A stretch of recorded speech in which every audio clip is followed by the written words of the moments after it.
Probably the biggest thing is trust the people you hire. So that's one thing I thought Theranos did really well was hiring, but it seemed like the management didn't listen to the brilliant scientists that they actually hired. The television series The Dropout has chronicled the fascinating and wild story of Elizabeth Holmes and her defunct company Theranos.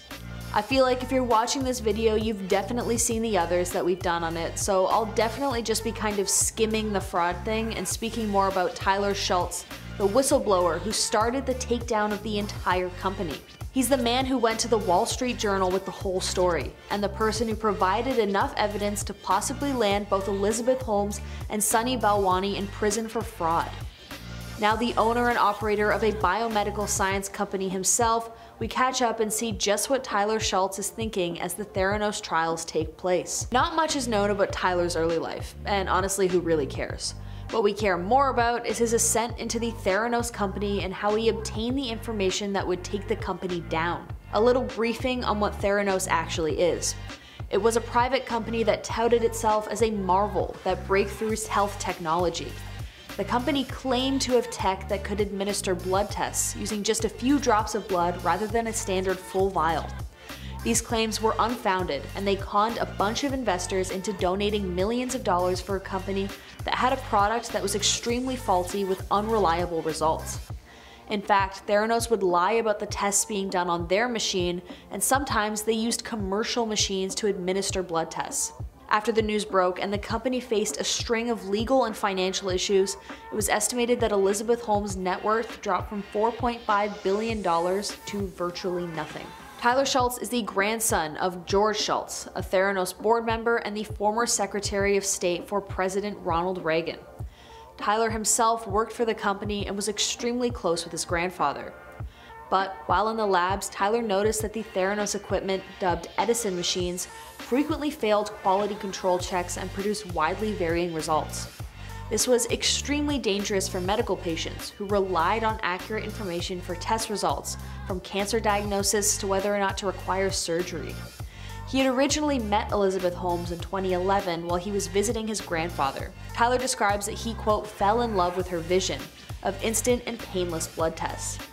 After he got his degree in chemical engineering, Tyler interned at the company, then was hired on full-time. Tyler specifically was hired on to be quality assurance for test results, and so would run blood samples a few times to make sure that the results were accurate.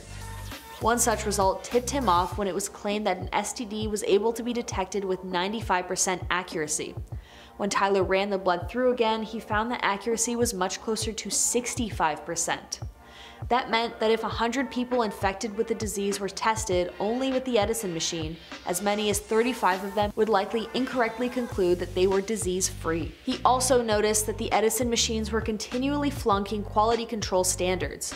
He also said that the notoriously rough-handed Sunny Balwani had pressured the lab employees to ignore the failures and run blood tests on the machine anyways, contrary to accepted lab practices. So he sent a concerned email directly to Elizabeth Holmes, who did not respond. Instead, Sunny replied, quote, "We saw your email to Elizabeth. Before I get into specifics, let me share with you that had this email come from anyone else in the company, I would have already held them accountable for the arrogant and patronizing tone and reckless comments." Tyler also stated that he would have been fired had it not been for his grandfather. So he quit. As he was leaving the office, he got a concerned call from his mother, who told him to stop whatever he was about to do because Sunny had called and threatened her, stating that whatever Tyler did would be met with the harshest extent of the law. Tyler then went directly to his grandfather, who effectively brushed him off. The Theranos board member and Tyler's own grandfather said that the blood testing machines worked so well that they were being used in military hospitals. Tyler knew that that was a lie. His grandfather then attempted to pressure him into signing a confidentiality agreement after they found out that Tyler had spoken to a reporter. He continually was pressured to sign non-disclosure agreements which would effectively silence him forever. He kept refusing and learned that he was being followed by private investigators. His parents pleaded with him to sign the form or they would have to sell the house to cover legal fees. That being said, they later stated, quote, "Tyler had acted exactly like the man we raised him to be, and we are extraordinarily proud of him." Then, in 2015, the article was published and all contact with NDAs had ceased. Now though, as the trials occur and Elizabeth Holmes and Sunny Balwani are facing the fullest extent of the law for their actions, Tyler opened up once more about how things have been since the television series The Dropout aired. Tyler now works for a biotechnology company and is collaborating with a team of researchers to try and build a portable device that would be capable of diagnosing a dozen diseases from a person's blood, saliva, and vital signs. He also recalls meeting with his grandfather before the trials began. They hadn't spoken in 7 months. He said he told his grandfather how he was so disappointed in the lack of support from him throughout the entire ordeal. When describing his emotions during the Elizabeth Holmes trial, quote, "I decided to deal with it by playing my guitar super loud. I probably disturbed my neighbors. I had a lot of nervous energy. And I can totally understand why.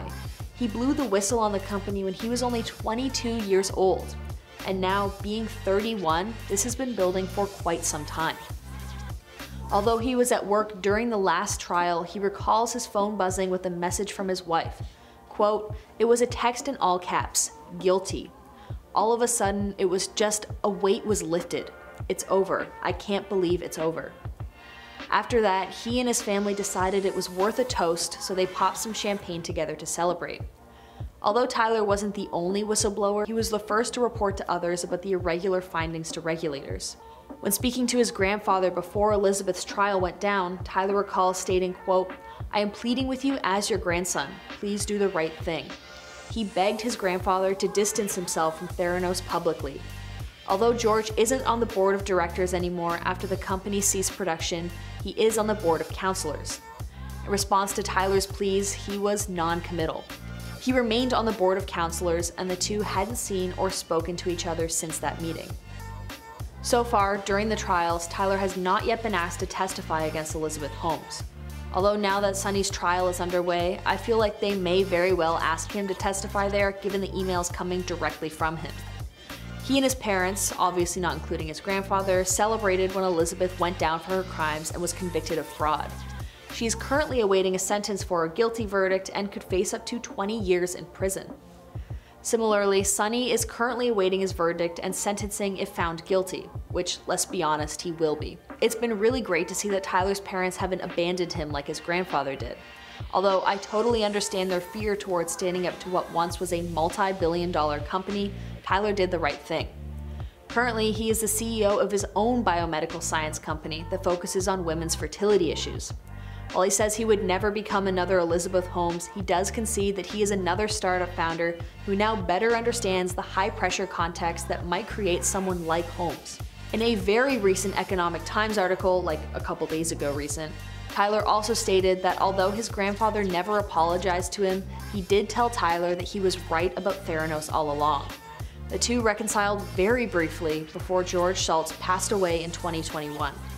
I guess in a way that can be closure enough for the family rift caused by the dubious ethics of Theranos. When people lie on their deathbed, I rarely expect that anyone will say, "I wish I worked X more hours to generate Y more of revenue." Erika Cheung is the perfect example of if you don't stand for something, you'll fall for anything. She is a modern-day hero who spoke out against the company that had attempted to bully her into submission through guerrilla-style tactics. And now viewers get to see it all play out on the screen with the Hulu miniseries The Dropout. She and 2 other whistleblowers were instrumental in the takedown of the fraudster Elizabeth Holmes, who collected millions of dollars in investors' money on the promise of a machine that didn't work. And now we see what Erika has done since her time at Theranos and how she's reacting to the ongoing trials. Let's just skip from Erika's early life to how she got started at Theranos. She graduated from UC Berkeley with a dual degree in molecular cell biology and linguistics. She had gone to a career fair on campus and got a successful interview with a small company called Theranos.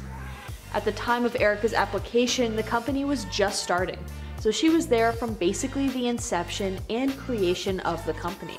How Erika had been sold the concept of Theranos was that they had a machine, called the Edison, that only needed a single finger prick of blood rather than hooking a patient up to a needle and getting tubes of it for testing. The idea was revolutionary and could potentially open the door to tons of advancement in medical science. It also meant that if you had a device that allowed for more frequent and much less invasive diagnostics and testing, you could potentially catch something in patients that were in extremely beginning stages, saving countless lives. So Erika got the interview and was put on the team. She started out as a junior lab associate. She describes her first red flag within the company as being when she would sit in meetings reviewing data with her coworkers and higher-ups. Her higher-ups would request that they remove the outlier, or a data point that wasn't like the rest, to see if it helps accuracy ratings. In math, the outlier is often ignored, but when it comes to medical science, the outlier is a real patient rather than just a random number. The real patient's blood sample was off, and they decided to ignore it to see if it would let the accuracy ratings go up. Another red flag was when Erika was testing patient blood samples for prostate cancer. She ran it on a commercially available testing machine and found that the patient had low risk. Then she ran a blood sample on the Edison machine and the results jumped up to having a high risk of prostate cancer. She ran it again on the Edison and it lowered to a concern. Then she ran it a third time and it was low risk. The numbers were all over the place and had no reliability whatsoever. While the idea of a patient receiving a false cancer diagnosis is heartbreaking, what's worse is if a patient receives a false negative. What if someone has an extremely high risk of prostate cancer, but the Edison tells them it's low? That person will then take that information and it could have potentially life-altering effects. When she took her concerns to Sunny Balwani, he told her off, stating that she didn't know what she was talking about, and that she should only be doing what they pay her to do, which is essentially to lie.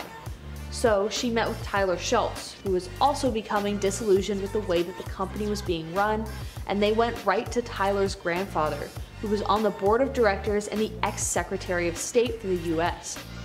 The elder Shultz basically said that while they both seemed smart and capable, much smarter and more capable people were telling him that this machine worked and would revolutionize healthcare. Erika quit the very next day. She went through a few weeks of a crisis where she felt like she may have been overreacting. I mean, everyone was telling her she was, and Elizabeth Holmes was gracing every magazine cover like she was a hero. Then she got contacted by a journalist at the Wall Street Journal. While she was in the midst of speaking to him about her concerns, Theranos decided to go on a witch hunt to effectively silence all the former employees who, to them, were breaking non-disclosure agreements by sharing company secrets. Theranos intimidated Erika, threatening her and her family with legal ramifications if she not only talked to journalists, but also if she had any contact with other employees, both currently working and not. Private investigators were called to follow her. She was watched in her home, and so Erika called a lawyer who told her to report to a regulatory agency. She was so petrified about her physical safety that she begged the agency not to reveal her identity. Remember, she was 22 at this point, and this was her first professional career, so I completely understand that fear. So Erika was the one to tip off the Scientific Lab Regulation Company, which is basically the feds of scientific ethical practices, and what was going on at Theranos, which is essentially the sole decision that took down the company. Her whistleblowing led the regulators to shut down Holmes' lab and prevent them from sending their blood test results to real patients. And so now, after she effectively saved lives, we catch up to just exactly where Erika Cheung is now. In 2021, Erika testified against Elizabeth during her trial. She describes the constant bullying and the culture of silencing those who tried to speak up for their rights and to advocate for patients and reliable test results. Being that she was the one who instigated the takedown, she was called to provide proof of the private investigators sent to harass her. She also provided proof of the emails that were sent to her to effectively gaslight her into thinking that she didn't know what she was talking about, all while she held the data to show that, quote, the accuracy of the Edison machine was like a coin toss. Effectively, she basically personally handed Elizabeth Holmes the guilty sentence. As it stands now, Elizabeth hasn't been charged yet, but that's only a matter of time. Similarly with Sunny Balwani, because he was tried separately, his trial is still underway. We don't yet have a sentence for Sunny, but if Elizabeth's guilty status is any indication, I can pretty well say with some certainty that Sunny's will be as well. The two will also probably face jail time and heavy fines for duping billions of dollars out of investors for a machine that didn't really exist. They lied and schemed their way on a machine that barely worked. Additionally, I got most of the information for this video in a TED Talk that Erika conducted back in November 2020. She has dedicated years of her life to informing and advocating for employees who speak up if they witness something wrong within their company. She is the co-founder and CEO of Ethics and Entrepreneurship and describes herself as a, quote, medical researcher turned technology and innovation ecosystem builder. Her work is dedicated to supporting whistleblowers within their own companies and protecting their legal rights. As her LinkedIn states, if Erika is emailed about someone concerned with going public about their issues with a company, she and her business will use their team of lawyers to make sure that no rules are broken under whistleblower regulation, so the threat of a lawsuit is diminished. She also goes around the world giving talks about her experience with Theranos.